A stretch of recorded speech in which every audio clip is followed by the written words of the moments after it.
Awesome. Welcome in to Your Fortune is in the Follow-Up. Today we are sponsored by SCORE. We are brought to you by SCORE. And looking at the attendee list, most everyone found us through SCORE. So welcome. Because you came through SCORE, you're going to get some free stuff. So that's kind of cool. Love to get free stuff. Free is good. Yep. We want to talk about how the fortune is in your follow-up today because would you adjust the camera right? Cool. Yeah. Most often when we're working with clients, we find out when we go through everything they're doing to market themselves, we find that their follow-up is a little lacking. And the bizarre thing is that so much of our business comes from looking for new business. Why wouldn't we follow up? So we're going to talk about a whole lot of ways to do that. One of the key factors for today is that since our world has kind of changed, you might have noticed as a business owner, you're going through something you have never had to go through before, a recession plus a pandemic. Most of us have ridden a recession through. We've gone through recessions before, but things are a little bit different right now. So. Sherry says she's having trouble hearing. Sorry. I've asked her to turn up her speakers, though, too. Yeah. Sorry about that. When we started seeing all this start happening, in February, we did a look around the Internet and did some thinking. And in that thinking, we came to remember that Charles Darwin had a book, came out in 1859 called Origin of Species. His comment, his theory was that it isn't always the strongest or the most intelligent that survive, but the ones that can adapt to change. And we looked for how that was working in the real world right now. And what we noticed was that, yeah, that's true. Did you know that the original Fortune 500 came out in 1955? And over 80% of those businesses are no longer in business. They were really large businesses. They were not able to pivot. They were not able to change what they were doing. For you, that's an advantage. We know that way over 90% of the people that we do webinars for, the attendees are small business owners. So we're talking, and everything that we teach today and all of the stuff we teach is for you, the small business owner. So your advantage is you're able to pivot quicker, and that is very much to your advantage. So Darwin will give you a thumbs up. So here's what you're going to learn today. We're going to talk about how many times does it take. Most of you will be surprised there. We want to talk about gamifying. We want to talk about turning follow-up into a game, because that makes it easier and more fun. The 10 biggest myths, follow-up myths. There are a lot of sales myths and follow-up myths that you've been taught, and it isn't your fault, but these are things that kind of pervade our business world. We'll give you some next steps, and we're going to give you free stuff. Now, just for being here today, you're going to get our report, the how to be found online. And that's the one on the right side, that COVID report. We created that for our coaching clients, and they like it a lot, so we're giving it to people that come to our webinars. You're also going to get a chance to get our book, the Marketing Checklist for Social Media. You'll have to be on the entire time to get that, because we're going to tell you how to get it. But if you're here, we have your email, so you're going to get it. That was in the SCORE thing. I'm going to turn my mic up just a little, see if that helps at all. Okay. If you have questions, Sharon told you about that. You can hold them to the end, because if it's a complicated question, hold on to it to the end, because then we will unmute you, we can hear you, and we'll be able to give you a much better description than if you put it into the chat. So there you go. I have nothing scheduled after this for a little while. Do we? We have a little window, yes. Okay, so we're scheduled to go till noon. We're really certain that we're going to be done before then, so you're fine. But we'll hang out and answer whatever questions. In fact, if you have just regular marketing questions, we can answer those for you as well afterwards. Business stuff, business HR. Yep. whatever. Yep. So there you go. Type them into the chat if it's during the time. Just a little bit about us. We had a podcast called The Marketing Checklist. We did 243 episodes of it. We were interviewed by ABC's Secret Millionaire, James Malinchak, and Kevin Harrington, who was one of the first sharks on Shark Tank. Those interviews are on the front page of our website if you want to get to know those guys a little bit. We do a marketing boot camp a couple of times a year. If you hang around till the end, we'll give you a free ticket to that if you'd like. It's going to be all virtual in September. And we have an online marketing thing called the Small Business Marketing Plan. It's a do-it-yourself with coaching marketing plan. We stopped doing our podcast in November. We thought, let's take a little break for a couple months. We figured we'll come back February, March. And then COVID. Yeah, stuff hit the fan. So we postponed it, and we just relaunched it yesterday as an interview show. All of them are 7 minutes 21 seconds long because our anniversary is July 21. We wanted to make them under 10 minutes, so we interview business leaders about what makes them successful. Now, the cool thing when you're interviewed on this is it's a video that you can use to promote yourself. That's the questions are that we ask everyone. It's the same set of questions, and everyone knows that they're designed to help promote you. So once you're on the show, you can use it to promote you. It becomes a digital asset. In fact, it's something that you could use as a follow-up tool after you've spoken to someone on the phone, you've had a conversation with them, and you can say, hey, you know what? I was interviewed on this quick podcast. Why don't you let me send it to you? You can get a better idea of what I do. So if you want to be on that, send an email to info@Yuloff Creative. Say you want to be on the Viewcast. We'll send you the questions, and if the answers really work out, we'll put you on the Viewcast. So that's some more free stuff. We're giving away all sorts of free stuff. That's cool. We've written 6 different books, all bestsellers on Amazon. In fact, you're going to get a chance to get the social media book at the end.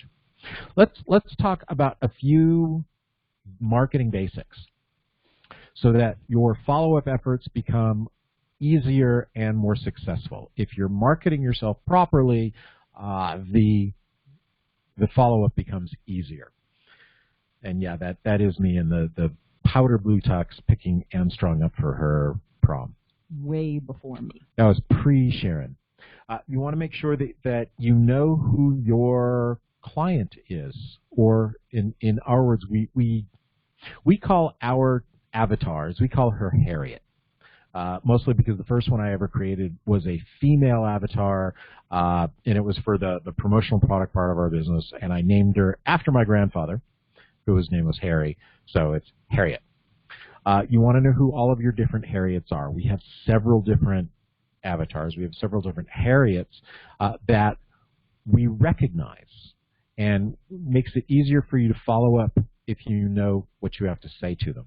The demographics, the psychographics, which we'll talk about in a couple seconds. What this means is that if just like the Cheshire Cat told Alice, if you don't know what road you're going to take, then it doesn't really matter which road you take if you don't know where you're going. So it helps to know where you're going and who you want to talk to. So let's talk about Harriet for a sec. I've met her only 8 times in my career, which means very profitable. Yeah. 45 to 60 years old. Her job is that she's the right-hand person of the man that owns the company. In fact, every one of the Harriets that's been a man that owns it, and Harriet is a female. And I'm giving you some of these demographics because I know that as I go down the mental checklist when I meet someone, if they don't check off all of them in this case, I know that she's not a Harriet. Now, for you, it may just be 1 or 2 or 3 demographics. We have a client. They're a couple that own a photography business, and they know that there's only 2 questions they have to ask somebody, and if they get the right answer for those 2 questions, they know instantly that person is a Harriet, no matter which one of their photography products they're selling. So knowing the right demographics makes a difference. Now, Harriet, when she works for business, she runs the HR, the marketing. She does everything except the thing. And that the thing is usually what the owner of the company does. For example, if you look at these 4 women, 2 of them are Harriets, the 2 on the bottom. The one on the lower right ran an orthodontic practice. He was busy doing the orthodonture, and she was running the practice.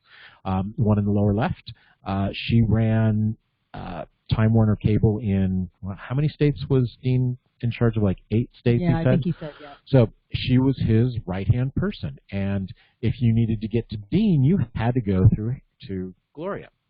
So I knew that the conversations, I knew what our phone conversations were going to be like with a Harriet. I know what our emails were going to be like. So by understanding Harriet's needs, that allowed me to become a better vendor for them. And it allows you to be a better partner in business with your Harriets if you understand what they need, what's going on.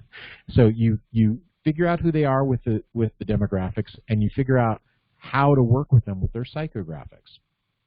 So if you're over the next 10 years, how much is it worth to you to discover some more Harriets as opposed to just throwing stuff against the wall? It makes a huge difference in your marketing. And if you want to get through that door, make sure that your plan is coming together.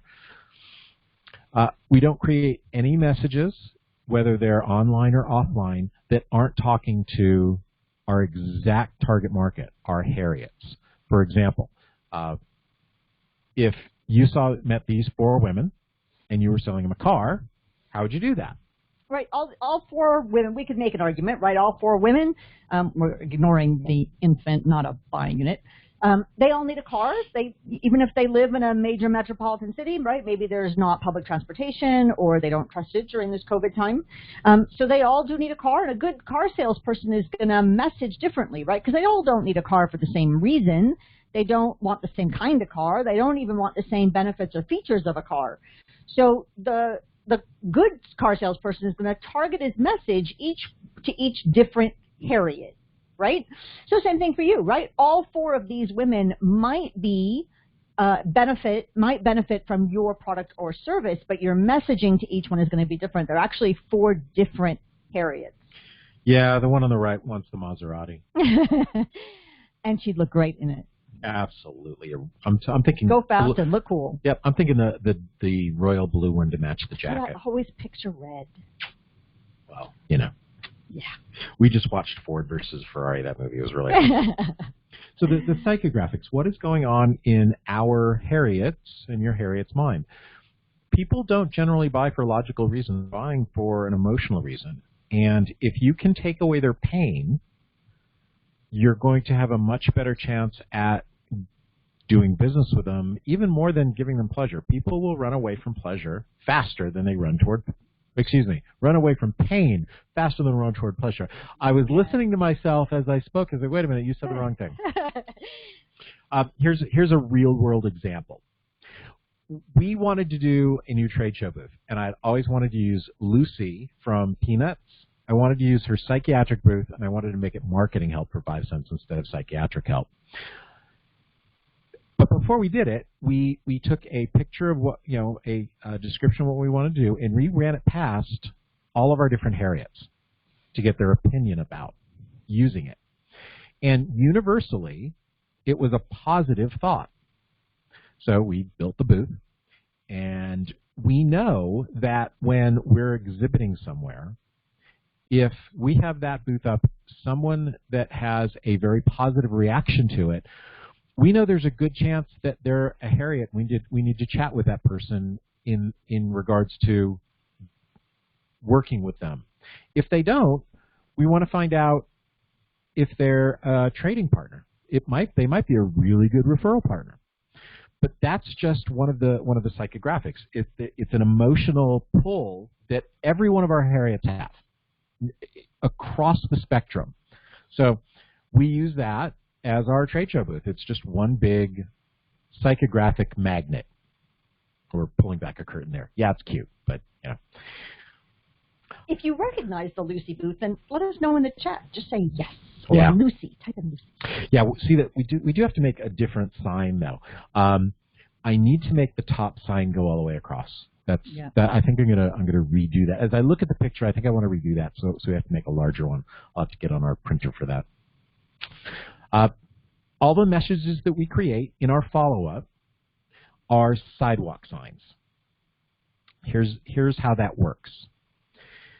Marketing is getting people to raise their hand and saying, yes, I would like you to talk to me more about your product and I might buy it. So marketing gets them to raise their hand. Sales is how you make your sale. If you don't think you're in sales, put in the email in the chat box that you need our sales book because everyone's in sales and we'll send you that. When you walk down a mall, when you're driving past a store, you see sidewalk signs, and they're not giving you the whole story. It could be, tacos on sale today. Doesn't tell you all 12 versions of tacos they have. It could be coffee, 2 for 1. Doesn't tell you all the different brands and versions of coffee. It's just letting you know that there's something cool inside, and if it relates to you, you might want to walk in. So all of your follow-up messages, all of your emails, all of your direct mail, all of the things that you put in social media, think in terms of sidewalk signs. Does that make sense? Cool. If it makes sense, type sidewalk sign into the chat. We'll know where we're going. So here's why consistently follow-up. Yeah, they're vital. You Sharon's second favorite slide in everything that we do. You've now seen Sharon's 2 favorite slides across all of the different webinars and boot camps and everything we do. Both of her favorite slides are up front in this presentation. You're so kind to me. Yes, this is one of my favorite slides because I used to be, I was not trained in sales. That's not my background. I was a teacher, and then I moved into accounting, office, and HR, right? So sales was not my thing. So I thought that 3 strikes, you're out rule worked, right? If I call you and left you a voicemail, if I sent you an email, if I called you again and you didn't respond, then you clearly weren't interested in what I had to offer, whatever that was. Maybe it was a job if I was doing HR, right? So whatever it was, 3 strikes, you're out, I'm done, I'll stop bothering you. And then I learned these statistics. 80%, all the way at the bottom, 80% of sales are made on the 5th to 12th contact. So if you're like me and did 3 strikes, you're out, you're leaving money on the table. Just look 4 down, only 10% of salespeople make more than 3 contacts. 10%. 90% of salespeople they're on the 3 strikes, you're out rule. And yet 80% of sales are between the 5th and 12th. Now, I'm an old school person. I tend to have a piece of paper. I have a follow-up stack, right? And I tend to write on there. Now, we have electronic CRMs and all of that, too. We'll talk about those in a couple of slides. I'm just, visually, I like to have the piece of paper, and I like to write. It just is, it's a memory thing. So I write, right? We met on this date. I called on this date, left voicemail. I emailed on this date, right? That sort of thing. So that then when I get that, okay, there's a line between follow-up and stalking, and I feel like I'm stalking, I can look at my list and go, I'm not at stalking yet. That's only 4 follow-ups. So I'm not even close to stalking, right? By the time I get to 10, then I can ask the question, okay, I know that there's a line between follow-up and stalking, and I kind of feel like I'm approaching the line. If you want me to follow up, I'm happy to continue following up. But if if the answer really is no, that's a perfectly fine answer. Just let me know and I'll stop stalking you. This is why we have one sales book, the Marketing Checklist for Sales. I want to write another sales book, and we already have the title. We already own the URL, Not Enough Evidence to Convict, because when I was a sales manager for a national company, it was always my impression that if I didn't want to be able to look at one of my salespeople calendars and be blinded by, the white of no appointments or anything else on their calendar. I think that most salespeople, if they were arrested and accused of being salespeople, there isn't enough evidence to convict them that they're salespeople because their follow-up is horrible, which is kind of cool. That sets you apart. As soon as you start dialing up the quantity as well as the variety, and we're going to show you how, your follow-up will get better. It's not this really isn't magic. It's not rocket science, and it isn't just numbers.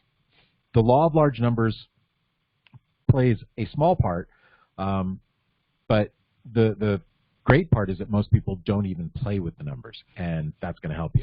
Chandra likes your title. I know, isn't that cool, Sandra?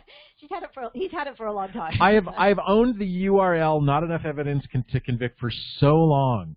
And then, I know I'm getting off on a tangent. We wrote the sales book, and we want all of our books to kind of have the marketing checklist theme.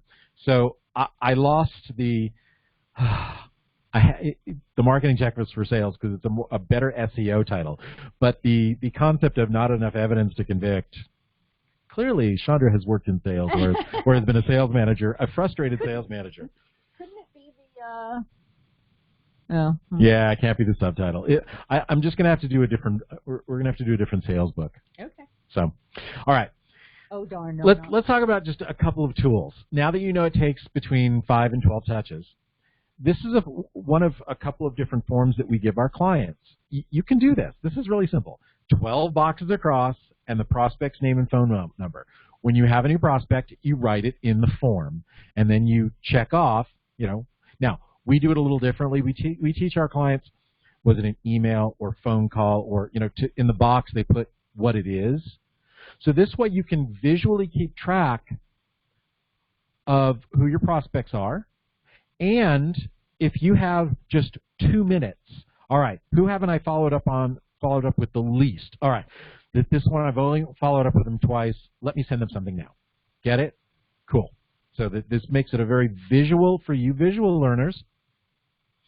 This makes it really quick. Here's another way that we did it.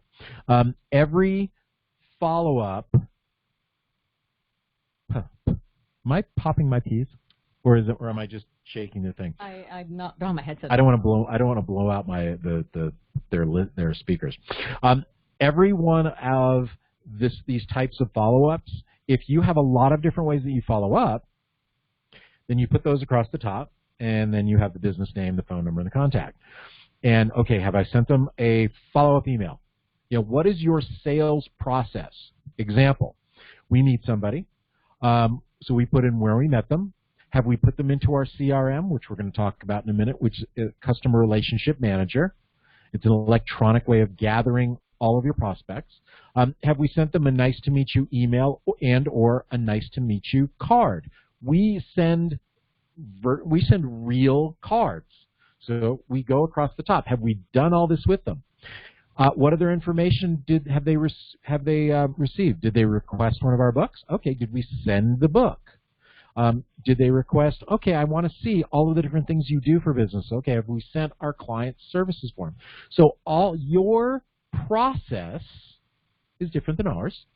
So go through your sales process. What do you generally do? What's the road you take them down? What's the yellow brick road to your Oz of making a sale? You fill that out across the top, and then you can just check off where you are with various people. And again, I've got 2 minutes before where can I follow up? Where am I with all these folks? Does that make sense? Awesome. Here's another way to do it. We learned this from a friend in a network marketing business. Because in network marketing, most of the people that come into your network marketing business, and we're in send out cards. We've been regional, whatever we are, senior managers with them forever. So in network marketing, the concept of following up with people, it's a very large numbers game. So one of our friends said, I want to see how fast I can get to 100 contacts. Now for him, it was every time I show the marketing plan for my product, I get to check it off. Now, some of our people, it's, okay, if I followed up with them, I get to check it off. So what game are you going to play to get to 100? Now, if you aren't driven this way, use one of the other forms. But if you were motivated this way, how fast can you get to 100? Did you just send 50 emails, separate to 50 different clients with potential clients with a message to them? You get to check off 50. How fast can you get to 100? Can you do it in a week? Can you do it, actually I should work backwards. Can you do it in a month? Can you do it in 2 weeks, in a week, in a day? And then you start to keep track on a separate form. Okay, I got to 100. It took me this long. It took me this long. If you keep track of how you're following up, it will tell you if your follow-up is effective. I'll let you in on a secret. As your sales are going up, your follow-up is more effective. That's another way to keep track, but not always. COVID has kind of tweaked how the law of large numbers works, but you still have to get to them. So this is a real simple form. You could have this form done, honestly, right now, you could pull out a sheet of paper and draw a 10 by 10. You could have this done before you're even done here. So taking massive action, we applaud you if you have that done. So let's talk about another way of that worked. Would you like coffee? Do you want to tell the coffee story? Right. I couldn't remember. Why is this slide here, eh? Another one of my favorite stories. So we have a friend. He told us this. This did not happen to us. We were actually not part of the story. I'm retelling another story. We're sharing a story. It's the learn one, do one, teach one. Yes. I just thought this was great.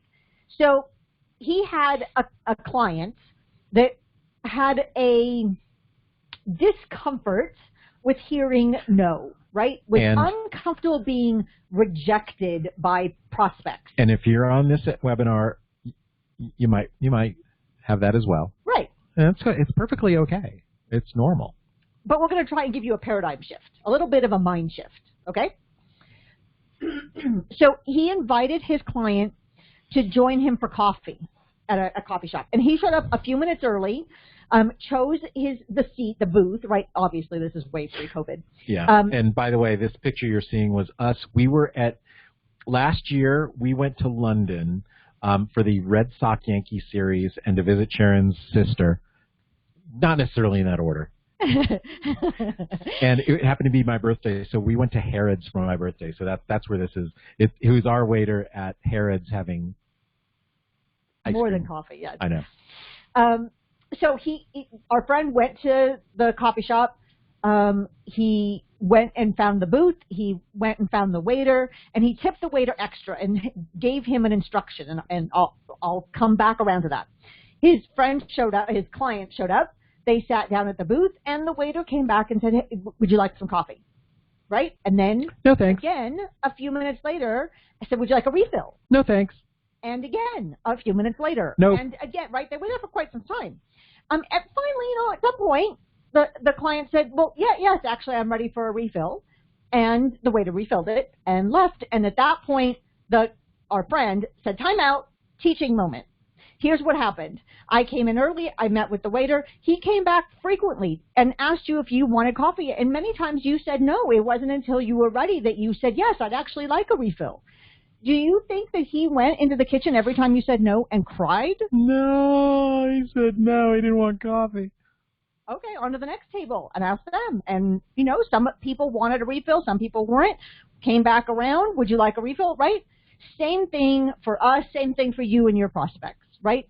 Yes, 5 to 12 touches. And if they say no or they don't respond, they're just not interested yet, right? Their priorities are not our priorities. So it's okay. You're just asking, do you want more coffee? Yep. Our email list, when we have a new viewcast, like now that the viewcast is launched, we will send out an email to our list. Hey, would you like some free information? Our new viewcast is out. Every time we launch a new blog, hey, would you like some free marketing help? Our new blog is out. Go for that.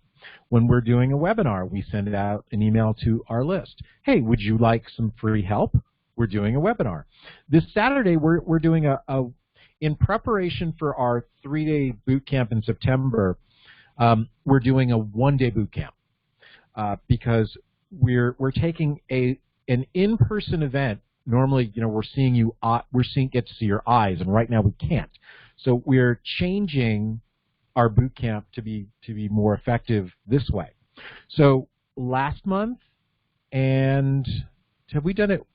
Last month was the first one. Right. This last Saturday of the month, we're doing the second one. I think we'll do it in August as well. We are practicing different chunks of our boot camp in a 1-day version because we want to make it effective. So we're sending that out to our list. Hey, would you like some free marketing help? it doesn't break our heart if somebody doesn't say yeah. But we're sending out free help. Now here's a tip for that. Our emails are not buy my stuff, buy my stuff, buy my stuff, buy my stuff, buy my stuff. And if we weren't recording this, that S word would be a different word. We're not saying buy our stuff, buy our stuff. It's here, would you like some coffee? Here, would you like some help? So let's shift your paradigm to the fact that if everything you're sending out to your list isn't buy my stuff, it's here's some help. This might help you. I thought of and sometimes we'll look at different people on our list, on our checklist. Sometimes it's the what article can we send that person that's going to help them? And we will look around. Okay, that person is a dentist, and they had mentioned to us that they need a referral system. So we sent them an article. In fact, it's in. We just sent this out. It's in the marketing checklist 2, page 15, I think. How to create a referral program. So I sent that blog to that telling about this is what we did for another dentist. So it's on a constant, how are you serving your people?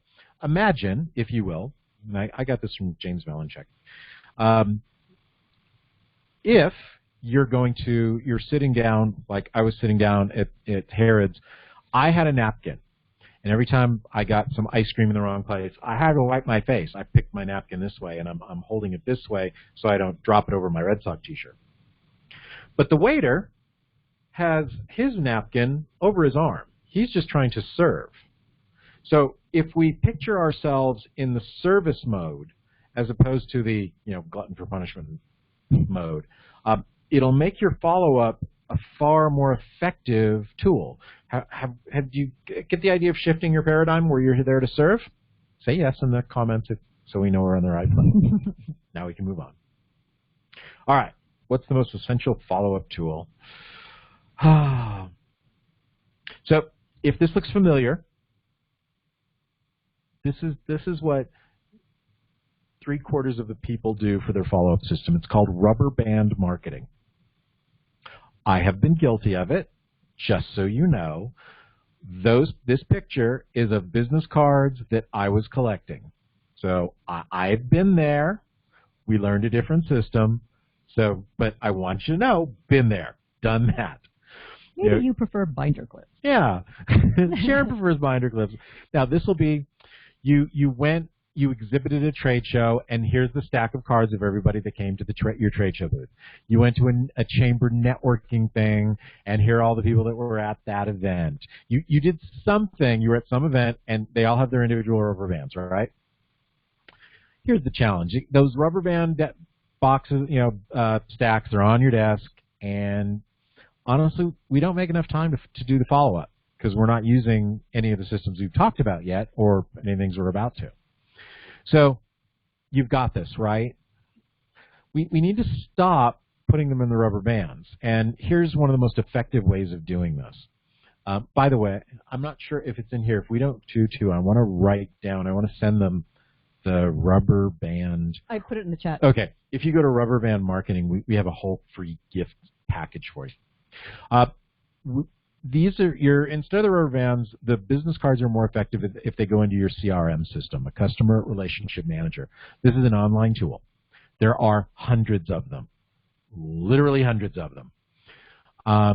Many of them are good. Most of them are okay. Most of them have a free version that you can try it. We would give you the one that we use, but honestly, it may not be the right one for you. So if you want to know, send us an email, info@Yuloff Creative. We'll send you the one we use. We do have an affiliate link for it, so know that in advance. But we've used several.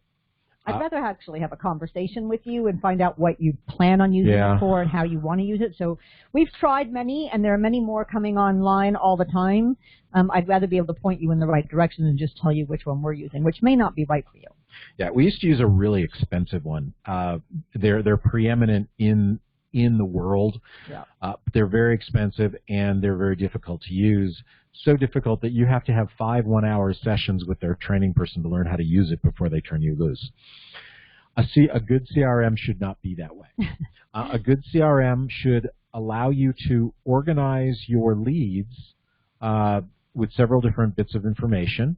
It should remind you with a nice calendar system, welcome to Thursday. Here's your list of follow-ups so that you can go through them and do your follow-ups. A good CRM system, or one that works for you, is going to speak to your mind really well. And one of the reasons there are so many of them is our minds all do work differently. So you'll find one that works for you. But just know that this is a lot more efficient than rubber band marketing. And ideally, a CRM that you use should also have an autoresponder built in, so that you can set up some automations as well, rather than doing a bunch of one-offs. Yeah. By the way, not working? It's not. I wanted to see what the next slide was. I want to make sure where we are in the. Yeah, there we go. So you can leave it there. If you're ready to change, go to rubber band marketing, and we'll give you. I think it is 6. It used to be 5. We added another tool to it. We're asked all the time. Well, I use Constant Contact or the monkey one. Do those work as a CRM? Not really. No, they're autoresponders. Yeah. They're not really effective CRMs. So if you're using them, great. Hey, I applaud you. There's a place for all. But the autoresponder should be built in, and the autoresponder it tells you sent this email out to 100 people, and here's the percentage of the people that opened it, and here are the people that responded. It also should allow you to resend the email to those people that didn't respond, perhaps a different offer, and that's called creating a sales funnel. So they should be able to help you create a sales funnel within your autoresponder. And I think both Contact and the monkey one, I think they both let you know who opened them, but I'm not sure if the free versions let you know that. But so just know that they're at least the MailChimp does. I don't know Constant Contact's free version well enough. So they're good tools. They're much better than sending out individual emails. So well done. Just know that a CRM is going to help you better. Okay. Yes. Before I move to the. Yes. Before you move on. So the question is, how often should you send a follow-up? So if you mean a follow-up email, right? Because there are different ways to follow up. So if you mean how often should you send an email, it's kind of, remember at the very beginning of this talk we talked about who your Harriet is? So some of it, we can give you some general information, but it really goes back to your Harriet. It's a really good question. And how often does Harriet want to hear from you? I can tell you my default answer, not for email, but follow-up in general. What I tend to do, and Hank has his own, so you'll get to hear 2 different points of view. Let's say we met on Monday and you asked me to follow up with you on, maybe you need rubberbandmarketing.com, right? So I'll send you that email. I'll try to do it that same day. Usually my day is already full, so it probably won't happen until the next day. But, 24-ish business hours is when I'll get that to you. Yeah. And then if I don't hear back from you, I tend to give you a week. That's my default, right? I remember I came from that 3 strikes you're out, so I'm still uncomfortable with where's that line between follow-up and stalking. So I tend to give you a week. If we met on Monday and I followed up with you, I sent that info to you on Tuesday, I might give you a week and a day. I might go to Wednesday before I follow up again, and then in some form, right? I emailed you, so maybe I'll call this time and say, hey, did you get that? I did send you that email you asked for. Did you get it? And then again, I'll wait another week and a day. I tend to, right, maybe Wednesday wasn't the right day of the week for you. Maybe you do follow-ups on Thursday, so I'll get right, that sort of thing. So that's my default process. Okay. Do you have a different default process? I have a couple of ways that I tweak that, and let me riff on that. It does depend, and part of it depends on the size of your list. Let me give you an example. There is a direct mail person that has a list of a couple of million people. They sell online products. They send something out every day because they don't care if they get 10,000 opt-outs, because people are 10,000 are opting in every day. So if your list is huge, then okay, let's get to the point. If your list is smaller, well, all right, there's going to be a little bit of, oh my God, what if they all opt out? If they all opt out, they shouldn't have been on your list in the first place. I don't want to be too pushy, but if I meet someone and they say, yeah, we'll say, I can send you this information. I'm getting it to them within 24 hours. If we exhibit it at a trade show, every lead gets followed up, even if it's the information's coming to you, I'm gathering it, but just want to let you know I'm working on it. That has to go out within 24 hours. You must respond within the day. And understand, most of the time the information you're sending, they don't care about it as much as you do. They just don't. Give you two examples, and these just happened with me.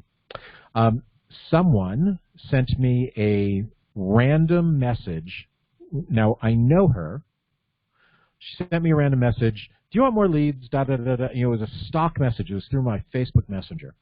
She was the fourth person to send me the exact same thing. And there's some network marketing thing that's about to launch. And I get on everyone's list. Who do you know that owns their own business? Who do you know that has a really bright personality? Is it, I check all the boxes for network marketing.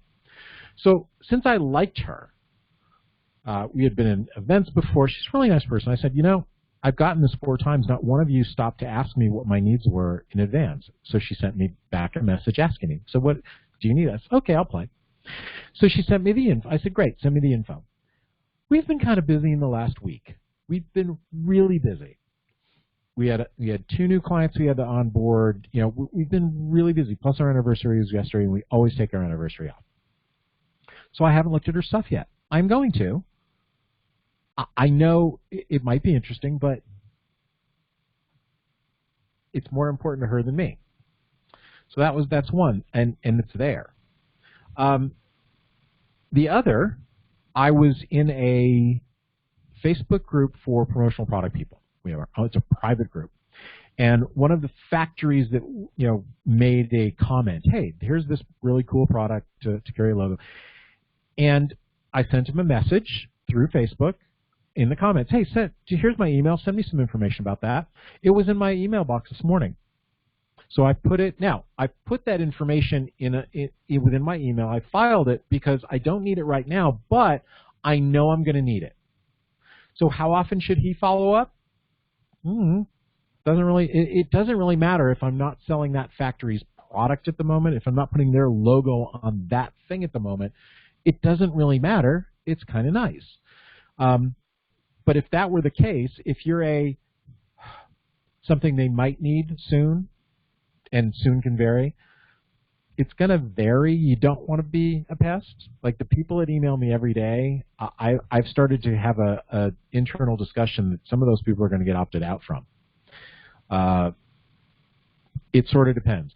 Here's my suggestion. So if you ask that question, if you're curious, we go to freemarketingconsultation.com. Let's have a real conversation for a half hour, and we can probably give you, depending on your business and how big your list is, give you a much better answer for that. So I want to, she had a follow-up question, so I kind of want to address, right, if it's not someone you just met. I can tell you what we do, right? If we didn't just meet you, if we met you at some point and you were on that follow-up list, you asked for something, we followed up. If we met you at some point, you weren't interested then, but you were interested in receiving more information from us, then you will get an email whenever we launch a new blog. So we used to be much better. It used to be every week or so. Now we're doing so many other things that we don't always do a blog every week. It may be every other week. Maybe it's once a month. So you'll get that. When we were doing our podcast, you would get an email that said, hey, there's a new podcast that dropped. That would be every week. So now it'll be the Viewcast. So it's whenever there was new information to share, and it tended to be about once a week. but that might not be right for your Harriet, and it might not be right for your list size, which is why Hank says. And I'll put it in here. You're all welcome to schedule 30 minutes. I'll put the link in here in just a second. And understand it does matter. It does make a difference on what you're selling. You know, we're business coaches. So, and the other thing that makes a difference is how often are you creating content, which is a whole other webinar. The kind of content, are you blogging? How often are you on social media? I mean, how often are you creating content? We create a lot of content. I mean, we have a new blog every week, every 2 at the most. We're now going to have the Viewcast. We launched the new Viewcast with 3 episodes, and we have another 7 or 8 ready to go. So we'll probably put 2 of those out a week for the next month. But we're used to it, and we teach our clients, get used to creating a lot of content for your Harriet. One of the things, and let's take this another way, one of the reasons you should create a lot of content for your website, new blogs, is that you've probably heard of this thing called search engine optimization, that most people want to charge you $1,000 a month to do something that really shouldn't be more than $50. But I digress. One of the things that helps your website get found is creating content. And if you create content, you might as well share it with the world. So it gives you a reason to follow up. My first job, let me go back one. My first job out of college was working for a direct mail shopper called the Penny Saver.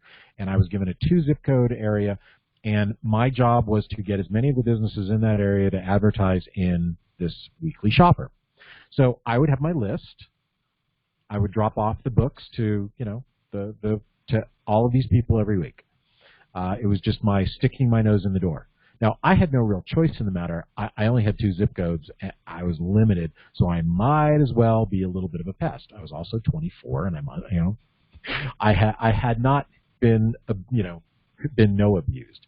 My job before that, I worked on my college newspaper. I was #1 in sales one year, and I was the ad manager the other year. So I was really good at selling that particular product to businesses that wanted to talk to college students. So we had a great product for it. So following up really quite often, I didn't follow up in college as much as I did afterwards. I became much more deaf as it goes. So let's talk about some of the myths that are stealing your sales, and these are follow-up myths most of the time. First biggest myth is that gifts always work. So following up, I think I'm just going to mail gifts to people. Well, that's nice, but it really should relate to your business. For example, sending them watches and gold-plated toilets just that don't relate to your business, unless of course you sell toilets, it doesn't really work. We would prefer that the gift that you send be something more along the lines of what you do. Now, you may not have published 6 books. We get that. But you might have a white paper? Yes. And let me give you an example. This morning, in a networking group that we're in, one of the people that was talking was the accountant that's in the group. And one of the questions was, hey, what do you have to report on your taxes? What income do you have? What are the different things that you have to report on your taxes? And I wrote that down because that is a really good report. If you're a tax person, hey, get our free report. Here are all the things that the IRS considers income. How to avoid an audit. Get our list. Make sure you're reporting properly. In my mind, I thought, yeah, I would give my email address in exchange for that report. I totally want to read that report. So I'm going to send an email to the accountant that was that's in our group and share that with her. But what will your Harriet be willing to give you her email address for? What information? What's the cool thing? On our website at Yuloff Creative, right now, our free report is a free SEO report of your website, and that works really well. We also have one. Would you like to know that our 10 favorite online marketing tools? And we kind of rotate those through. So what's the freebie? What is the report? What's the gift? And you don't have to just send it to them. But say, hey, if you'd like it, send me an email. That makes sense? Cool. Yay. Switch. No. No. There we go. Second myth. Oh man, you're afraid to be different and really stand apart. I have the hiccups. I'm so sorry. Would you do the slide while I cut? Talk about the garage sale. So this is quite the trick, especially during this COVID time. So I would say don't go to a garage sale. You can probably do this in your own closet, by the way. So you go find the low worn shoes, right? Not those that are really worn and holes in the soles, right? No, not those. You know, maybe you bought them, they were for a specific outfit, you thought they looked cute, but then they're not as comfortable as you thought you were, right? Those things. Right, guys? Guys don't do that? It's just a girl thing? No, we don't. We buy shoes that work. But they don't always work. Anyway, you send the shoe to your prospect, right? I just want to get my foot in your door. That kind of thing. So that's a way of sending gift. Now, this worked for me even with a really large radio station. I wanted to sell promos to them. This was years ago. I kept sending shoes to the director of marketing there. And I finally got a phone call. All right, you finally hit my size right. Get your bleep over here. It was in radio, and yeah. So he said, and make sure you bring the other shoe, because you only send one. Yeah, one shoe, not one pair, a single shoe. So if you can get their right size from their assistant, you get bonus points.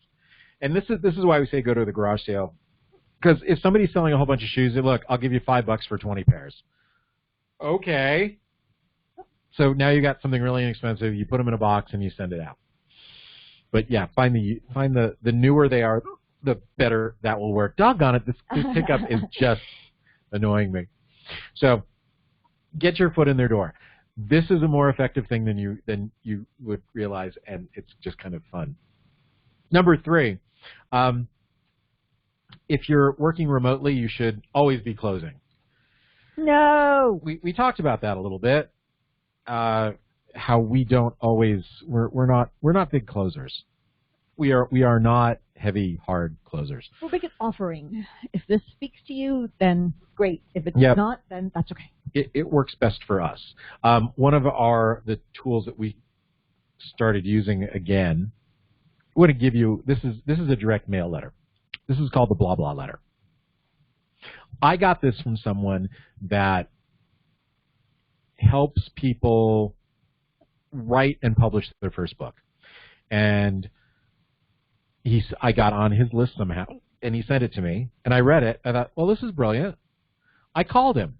Now, we were like 3 books in, so I wasn't his Harriet. He wants people that have never written a book. He wants to start them with better behavior at the beginning, and I was already ruined.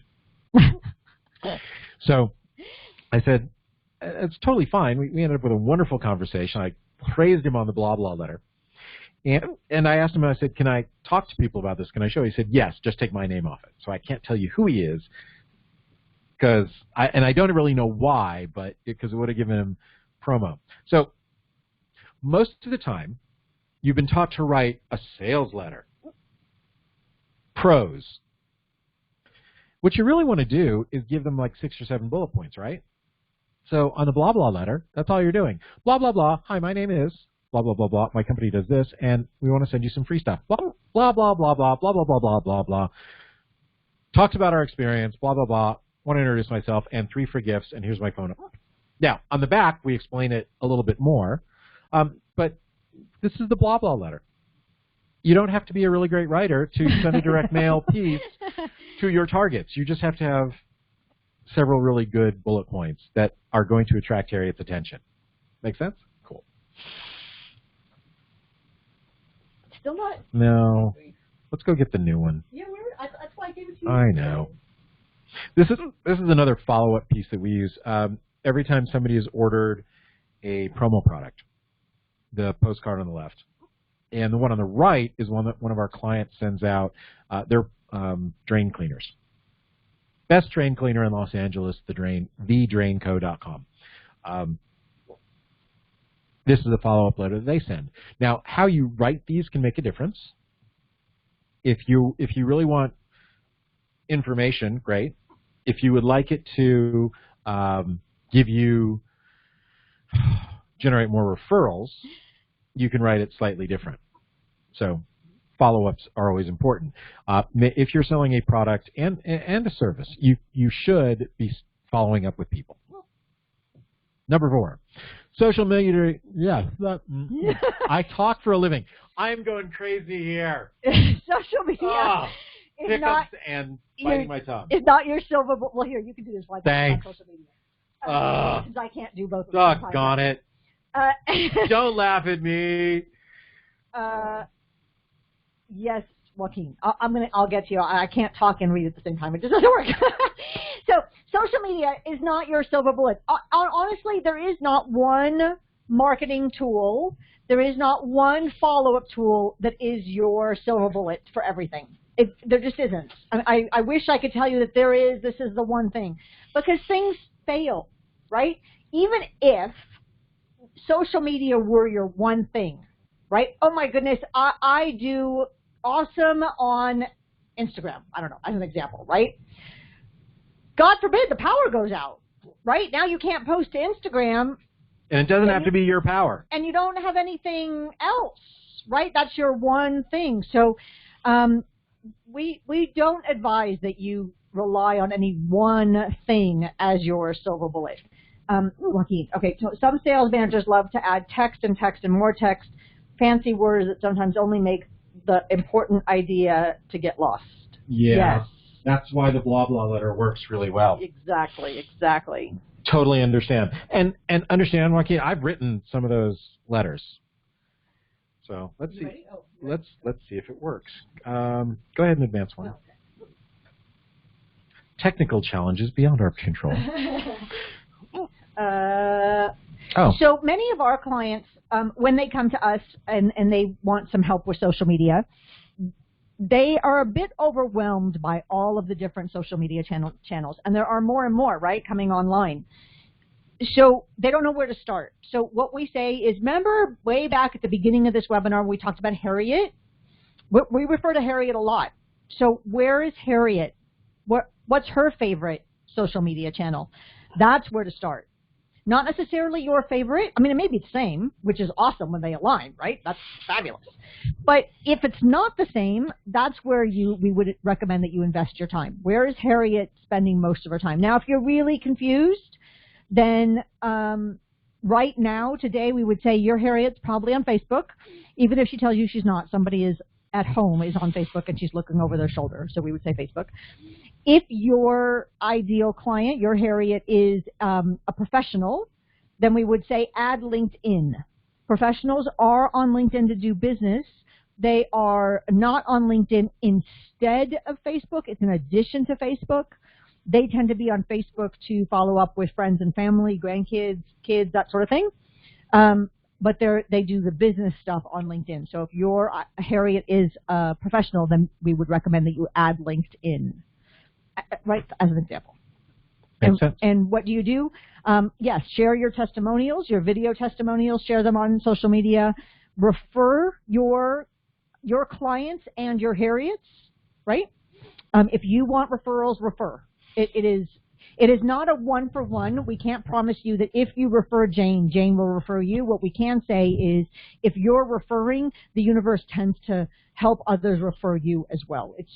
There's just something about that energy exchange. And mention them? Yep. Mention. Strictly shout-outs. For example. Oh, I see. A shout-out. Yeah. Our arborist, the man who takes care of our trees, came out. We had a question about one of our trees. So he came out, and I took 3 or 4 photos of him. I'm going to put those on Facebook and say, hey, thanks to Larry at Super Tree Service. He came out, checked some stuff for us. So just mentioning, shout-outs always work. It winds up being kind of like a referral, but it's more subliminal. Yep. Every time we go to Red Rock Cafe, our favorite restaurant here in Stoneham, We go to Red Rock Cafe. Every time we're there, you know, I'll do some picture of how great the food looks, or I'll do some comment. This was awesome. So glad to be here. Why? Because we want more people to go to Red Rock Cafe so they survive. Yeah. So we mentioned. Number 4. No, I think you went the other direction. Did I really? Yes. Wait. Oh, wow. So brand new clicker. Sorry. Work with us. Oh, wow. So the arrow that points to the back is forward. Brand new clicker. And the arrow that sorry. Okay. That's all right. I know the red thing works.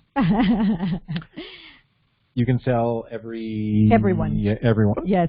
Often when our clients start with us, we go through that same exercise, right? Who is your ideal client? Well, anybody that needs tax help. Who's your most profitable client? Who are your favorite clients? And they tend to say everyone. Honestly, it's not anybody everyone. that needs a financial planner. Yeah. One of the worst things you can say. Let's look at this list for a second. You don't have to tell me. You can just, think it in your head. Think it in your head. You could type it in the chat, but you don't have to. Do you shop at Walmart or Kroger or Amazon, or do you shop at all of these? These are the top retailers. No, not all of us shop at all of them. In fact, there are some that some people avoid just because they are really big.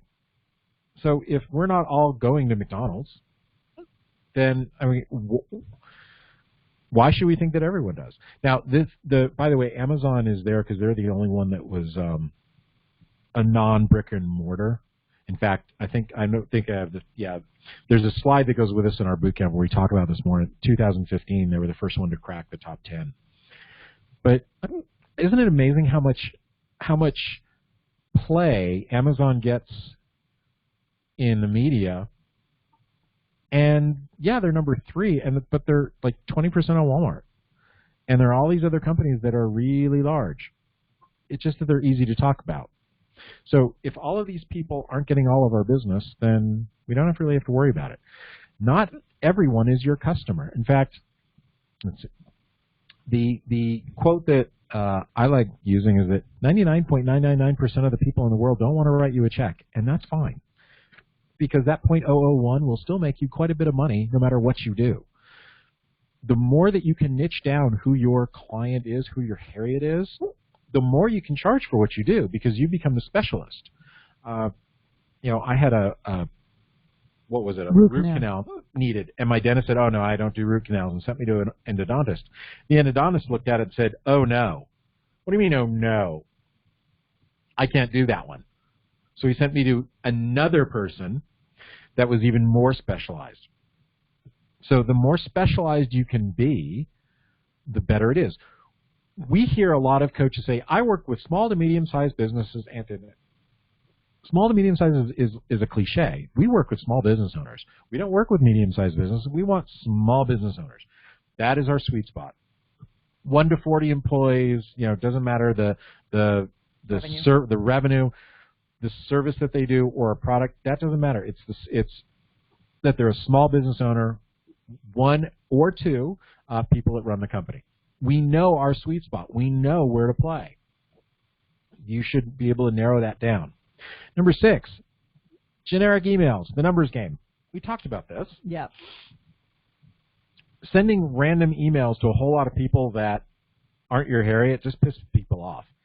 And if you're not using an autoresponder and you use your email address, too many people say, hey, this is spam. That thing that you can mark down that says this is spam. And your email gets shut down. And it's not just yours.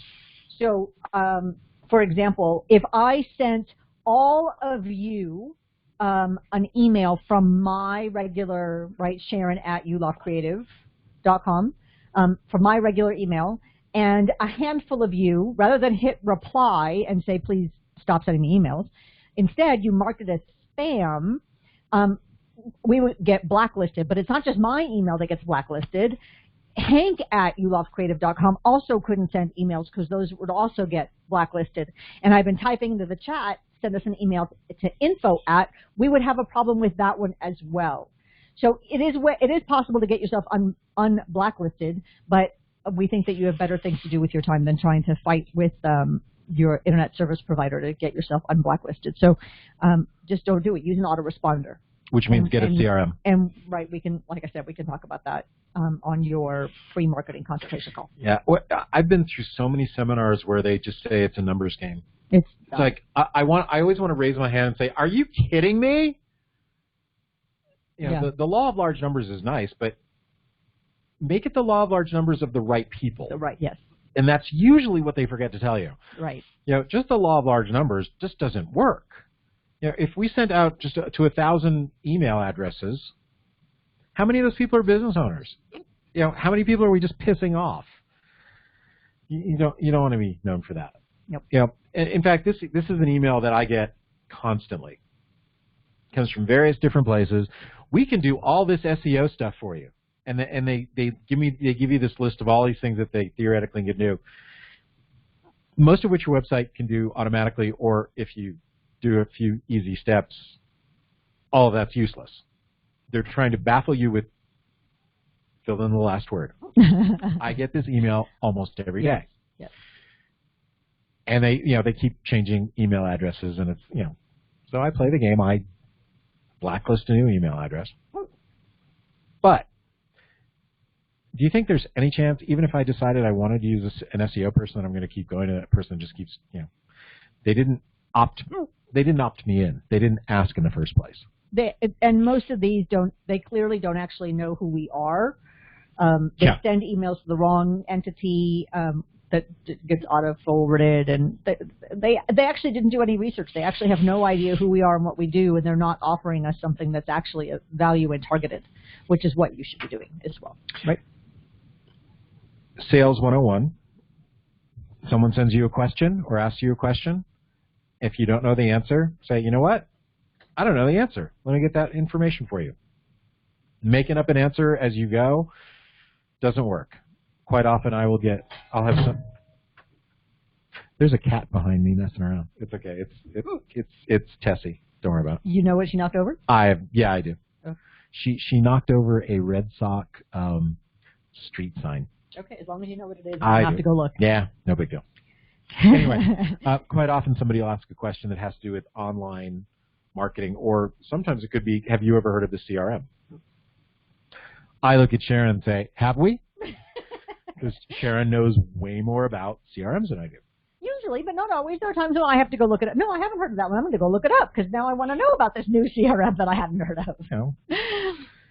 So, telling the truth in your follow-up always makes a difference. I know this seems kind of obvious, doesn't it? Well, if we don't share it, just call. Go have to do your research. Hello? Is this Sharon? I am. Hi, Sharon. This is Hank from Yuloff Creative, Sharon. And Sharon, I just wanted to get to and let you know that we have this really great marketing plan. And Sharon, clearly I called Sharon. I had no idea that she does marketing plans. Do your research. Look at their website. Look at their social media. Is there a gap that you can fill? Hey, looked at your website, saw this, thought this might help. Can we chat about it? So what is it that you can do? What can you look at that allows you to research that company? Let's say that you sold a child services, babysitting for large corporations. Oh, childcare. There we go. Childcare. Let's say that you had a childcare company. If companies right now wanted their employees to come back to work, but they needed several different grade levels to do that, hey, we have a service that can do this in your office. Wouldn't it be nice to know how many employees they have first? So do some research. If they only have one, they probably don't need you, right? Yeah, we get calls all the time from janitorial. Yes, the janitorial services. Like, did you look at our website at all? Did you figure out where we're located? Did you do a Google map of our addresses? Those are mailbox drops. That's why we can be on the 4th floor of a building in Sedona, where there are no 4-story buildings. So that's the call we get a lot. So do some research, or overly stating their name, like when you use their name, they instantly like you more. Doesn't work. No, we've gotten those emails too, where you've inserted their name 27 times. Or the other one that I just cringe is when it does it wrong. Oh, right? ouch. It didn't actually work, and I just cringe. The Like, dear oh, insert name. Yeah, ow, oh. And It's in just fact, sad. now I have done this wrong. That's why I cringe, because we've done it wrong too. It's like, well, there are times when we get stuff bounced back. It's like, oh, it didn't work. Oh. Or let's say that 6 people wanted a copy of the marketing checklist, social media book. I'm not going to send out one email with 6 email addresses. I'm going to send them out with an individual name.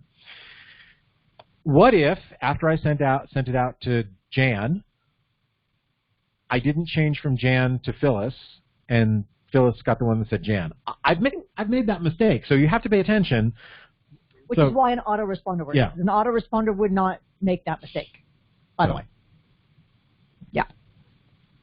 Oh. Who's more important, them or you? Really? They'll write you a check when you solve their problem, when you take away their pain. If you're not taking away their pain, if you're not trying to figure out what their pain is, you're putting your needs first, and that's not always the way to do it. Look at the emails that you get on, from some companies trying to sell you things. You can figure it out real quickly. Are their needs coming first or yours? So, and it's biggest myth. It's always about price and follow-up. It's not. Did you know that we're not the most inexpensive business coaches?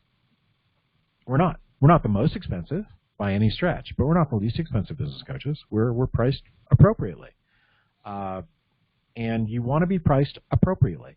Remember, in real estate, quite often the houses that sit on the market the longest time are the ones that are way overpriced, because people look at the comps, comparisons.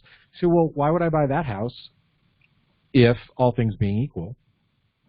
If all things are equal. Yeah. Now, we have several different programs. You can have several different levels of different things you offer. Our online marketing plan, the small business marketing plan, is really affordable. But you only get access to us once a week during our mastermind calls. Mastermind calls, yeah. They're a group call. Yeah, our private coaching clients get access to us all the time. In fact, I've answered a couple of texts from private coaching clients while we were doing this.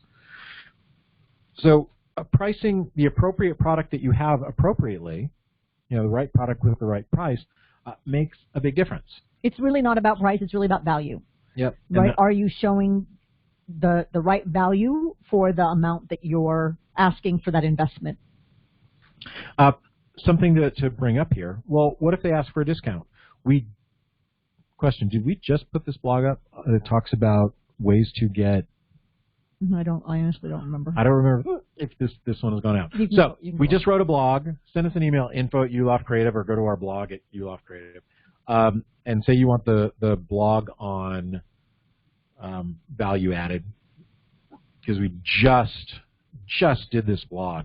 It talks about ways to answer somebody that asks for a discount, and we give like 7 or 8 different responses. And I honestly don't know if that blog has been published. I don't know if it's been published yet either. So that's the challenge of creating a lot of content. But if you want it, send us an email. We'll send it to you, because there are a lot of ways to say, if they say, look, your price is too high, or let's do some reality testing. If you're going to be the first, if your first thing is just cut price, that hurts you. And let me give you an example. Let us say that your product costs $1 and your profit is 50 cents. If you give somebody a 10-cent discount, you're not discounting your price 10%. You're cutting your profit by 20%. 10 cents out of 50, that's 20%. You just cut your profit by 20%. You didn't cut the cost by 10. So start looking at in terms of profit and the percentage that you're losing. What value could you add, right? If they're having a struggle with the 50 cents or the dollar rather, what value could you add that wouldn't cost you anything, but it's an easy add? Maybe it's an additional chapter to your book. Maybe, but we don't know, because we don't know what it is. But start thinking that way. What value could I add that would make that dollar exchange easy for them? Last it was either last year or the year before. We were in Washington. No, it was last 4th of July. We were in Washington, D.C. visiting Sharon's mom. And we were walking around the neighborhood, and there was an empty lot that I said, well, how much is the lot? It was selling for $1 million. It was a postage stamp size. Inside, you've got house, blank lot, $1 million. And I said, wow. And I looked at Sharon's mom and I said, is that really what they're going for? And she said, yeah. So we ran the numbers. Okay, the cost to build, if they put a 4-story building there and they sell 4 different condos for X amount of money, wow, they could make a couple $1 million on that lot, even investing $1 million for the lot. And recently I got a text from your mom that showed there's a 4-story building going up there. And it wasn't about price. At $1 million, it was really priced well, especially in that neighborhood, which is only growing because it's close to transportation. So it's not always about price. So Sherry has a good question here regarding prices and discounts. Is it realistic to get full price or even get paid at all when most people are unemployed during this pandemic? How would you handle this? So the first thing that comes to my mind is, who's your Harriet? Is your Harriet unemployed? Right? Our Harriet is not unemployed. Right? Our Harriet is a small business owner. Most of them are still employed in some way. And they need help. And they need help. Right. So it starts with, who's your Harriet? Is your Harriet unemployed? Right? Because your Harriet may not be unemployed. You may be making an assumption that's inaccurate. It may be perfectly accurate, but it's possible it's not. Did you want to add something? Sure. We have an online product, the Small Business Marketing Plan. And we started noticing that in March, that was getting a lot more play. So we understand. Yeah, okay, so right now we have an inexpensive plan that program that allows them to still get help. Do we give it away for free? No, we don't. There's value to it. And everything that you do does have value. We give away a lot of content. We create an awful lot of content, and it's really good stuff. But it is generic. It isn't the specific answering of a question that our clients get. Our job, your job, is to give away the appropriate amount of really good content so that your client says, wow, if she is that good for free, how good is she when I work with her? Does that make sense? Hope so. Is that a decent answer? Yeah, I think so. Okay. Yeah. If you want something more specific to you, Sherry, then we encourage you, go to freemarketingconsultation.com. I'll type it back in here again and schedule 30 minutes with us, and we can get really much clearer on what is it that you do, what do you offer, and then we can help you with that messaging for your Harriet. That is a really good question. That question, almost that question alone, makes me want to put this one into the group, because that's a really good question. All right, so you've just gone through 10 ways to get past follow-up, and we've treated a whole lot of myths and give you a bunch of ways to follow up. So let's talk about the things you should do next. First, we want you to know that there are a lot of things you can do that require zero talent that are going to set you apart from your competitors. By the way, this meme lives on our Facebook page, the Yuloff Creative. That's Yuloff. Yeah, Yuloff Creative. It's on Facebook. Yeah, look at the photos. Grab this meme, Instagram. and this reminds you of all of the things that you can do that require zero talent, but you're probably already doing them. And most of your competitors aren't. Exactly. I mean, the fact that you're investing time to be in a webinar really puts you apart from a lot of your competitors. So pat yourself on the back for that. That's awesome. Don't hurt your shoulder. Yeah. Do it this way, not that way, because then you could pull something. You can pull a muscle really easily. It is so true that the expression that I heard, that there's very little traffic on the extra mile, so going the extra mile for folks. Yeah, we're doing this webinar, but we're going to give everyone another 30 minutes if you want it. It's one-on-one. It's how we take what you invested in the webinar and make it really valuable to you. We do a lot of those. They're kind of fun for us. I have marketing ADD, and to be able to solve some of these problems is really fun. So grab this and use it as a reminder for yourself. Next, you need to create a marketing budget. And this is dollars and time. I mentioned our networking group that we're in. We meet every week. Right now we meet by Zoom. And doesn't everybody? Yeah. But if we're meeting in person, when we budget out for that networking group, we also budget out the time. Drive time, be there time, coming back time. How much time are we investing each week from the time we leave to the time we come back? And can that time be used more efficiently? That's one of the reasons that we're not a member of 9 chambers anymore. When we left Los Angeles, we were in 6. We dropped 3 of them, because they no longer served our needs. They no longer generated revenue. And we're in 4 of them in Arizona. 1 of them in Phoenix, 3 of them up here in Sedona. But we look at the time and effort that we invest there and make sure it's worth it. The second is to create your team of advisors. Who is on yours? We have our banker. We have our accountant. Those are kind of obvious. We have a financial planner. Also obvious. We have 2 different coaches. We have a marketing coach. We have a public speaking coach. Clearly you can tell. As I have the hiccups. Oh, well, the hiccups left. I think they're finally gone.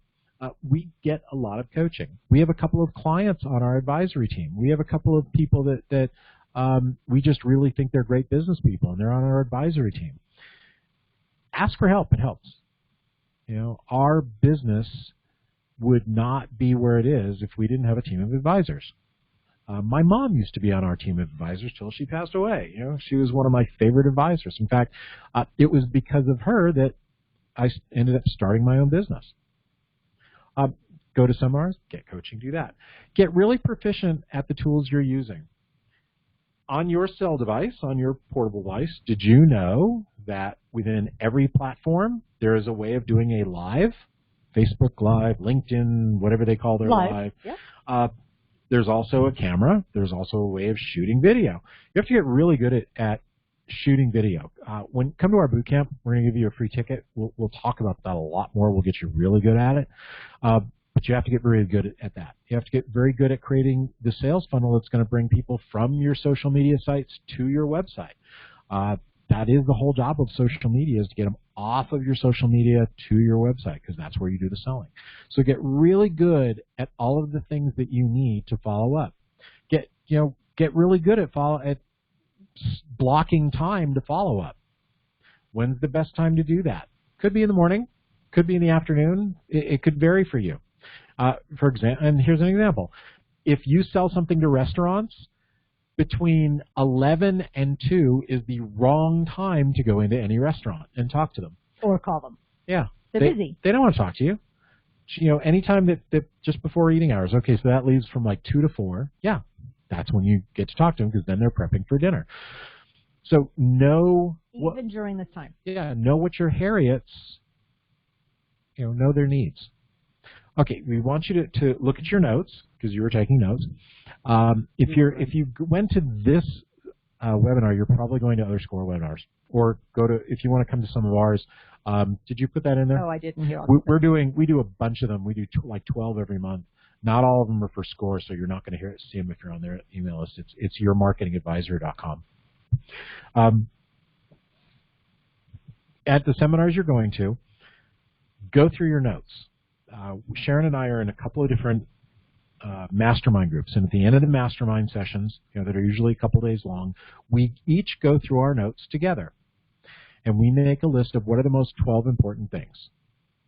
And they vary. Our lists will vary, but we negotiate. And from that, we figure out, okay, what are the most 3 important, and then from that, what's the one we have to do now? 12 months in a year, 3 months is a quarter, 1 month is the one you have to do now. That's why it's 12-3-1. Because if you try and do everything right away, you're going to... You won't do it. Yeah. You'll get overwhelmed, right? Earlier we'd rather you be whelmed. Analysis paralysis, right? Yeah, don't do that. We have on our list of to-dos is one of our next books. It's never hit the 3. it's getting up there. But one of our books, we were given an idea that we should write a book for couples that work together. What a brilliant idea. If we weren't in a mastermind, I never would have had that idea. And it's called Partners in Everything. And we want to talk to people that they don't necessarily have to be married. They're just two people that run a business together. And we're going to ask everyone the same question, and we're going to go through it. Now that's a much harder book than us writing our own books, because we can control, if we're going to write our sales book, we control all of the time and effort that go into writing our books. But this one, it's a group book, so it takes a lot more time and effort. That's why it's never hit number 3. It's gotten up to like number 5, and in fact, it was at number 5, and then COVID hit. And now it's at like number 7 or 8, because instantly number 1 was rework all of your presentations to be COVID friendly. Get help. Go to free marketing consultation. Get us for a half hour. We're not going to sell you stuff. We're going to go through what do you need. But we're not going to sell you stuff. We'll say, would you like some information? And if you do, we'll send you some information. If not, cool. So here's a question. Did you have a breakthrough today? Did you learn something new? Raise your hand.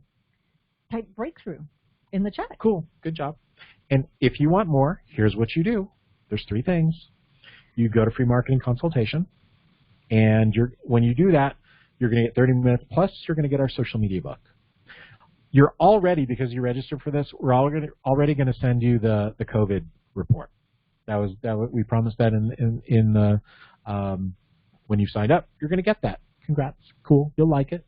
We wrote it for clients, and they liked it, so we're using it as a tool. And let me give you a hint, since you're in follow-up. You're going to see several ways in there where it gives you an opportunity to follow up, and it tells you how. If you want more help, if you need more help, we're here. That's our job. The third thing, we're doing our boot camp. If you want to read all about the boot camp, it's at themarketingevent.com. We teach in our boot camp how to get new and repeat buyers to magnetically like what you're doing. We teach you how to avoid the number 1 mistake people make when you present your ideas, your products, or service, and how to handle when people are saying no. How to ethically get anyone, anytime, any place to love you. We teach ethical sales. We do not have tricks. You can see I don't have long sleeves to pull things up my sleeve. I have no sleeves. I know. Our job is to help you make your business better. So if you want to come to that, you can get a free ticket at planyourmarketing.com. The information is at Plan Your Marketing as well, but the marketing event is, you get to see what if you went to the marketing event, you would see how we sell our event, and if it'll help you in what you're doing to look at a sales funnel, you can see how we do it. But at Plan Your Marketing, it's just the free ticket. Just the free ticket. I mean, there's information, but it's just the free ticket. So there we are. What you've been typing away madly. Are there other questions that you have right now that we can answer? Nothing currently. We got some thank yous, and some folks are signing up at free marketing consultation. Cool. If you wanted to attend Saturday's boot camp, I typed that earlier into the chat. Then just email us, info@UloffCreative in the subject line. We're not going to be as smooth as we are here. we are trying a few different things. We're tweaking some stuff so that the 3-day boot camp's better. Yeah. That's what I am investing my entire Friday on tweaking a whole lot of slides. I know. And setting up the boot camp for that day. It's going to be fun. Okay. So, yes, any other questions, type them into the chat, or you can hit that Q&A button, and if you wanted to come out, we'll unmute you and we can actually have a chat. But otherwise, if not, then we are complete. And if you are complete, you can drop off as well. We look forward to chatting with many of you at Free Marketing Consultation. Saturday's seminar, here, I'll type it in again. Send an email, at creative.com, subject line, Saturday's boot camp. Saturday boot camp. Cool. Thanks for being here. We appreciate it. And make sure that you connect with SCORE. They have all sorts of great stuff going on at SCORE. LA especially. Los Angeles SCORE puts on so many great webinars and seminars. So make sure you're connected with them. And we appreciate being able to do this for them. So thanks for being there. Remember, our slogan is if everything happens for a reason, be the reason things happen. So go out there. You're early. Go get a whole bunch of stuff done. And we'll see you soon. Thanks for watching.